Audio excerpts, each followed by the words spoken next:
येणारी. Oh my, अहो या ना इकडे या.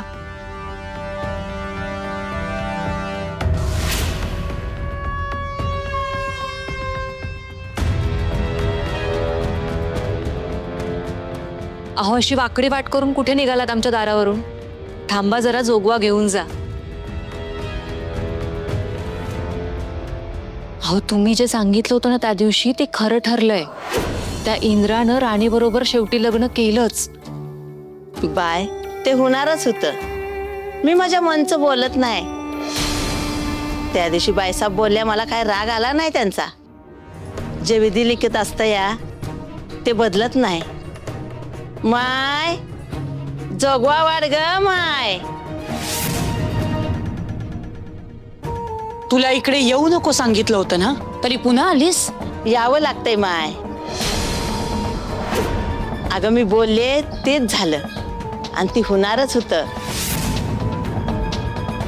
आली का नाही ती पोरगी तुझी सून होऊन? आता ते तुला मान्य नाही एवढंच. अगं राजा राणीचा संसार होणार आहे त्यांचा. पण तू मनात विष काढलंस तर. थोपाड बंद कर तुझं. तूच नाट लावलास आणि ते झालं. आणि ज्या पोरीला तू माझ्या घरची सून म्हणतेस ना, मी तिला माझी सून मानत नाही. तुझ्या मान्यावर काय चालत नाही. त्या वरच्याच्या हातात असतंय समज.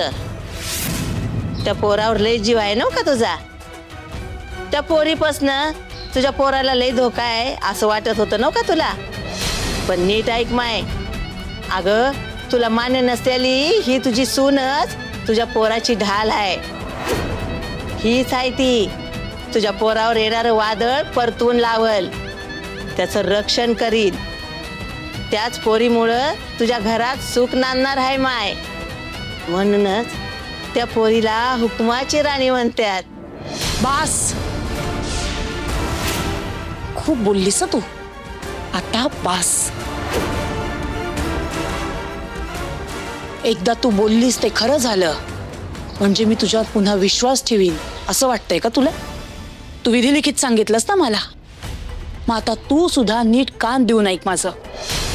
ही कर्मदरिद्री पोरगी, हिच्यामुळे जर माझ्या घरात सुख नांदणार असेल ना, तर ते सुखच मला नकोय. कारण ही पोरगीच मला या घरात नकोय. या मालती महाडिक मध्ये एवढी धमक आहे ना की ती तुझं विधी लिखित बदलते की नाही बघ. पुढल्या वेळी जोगवा मागायला येशील ना, तेव्हा ही मुलगी या घरची सूनच काय, या घरात मोलकरीण म्हणून पण नसेल.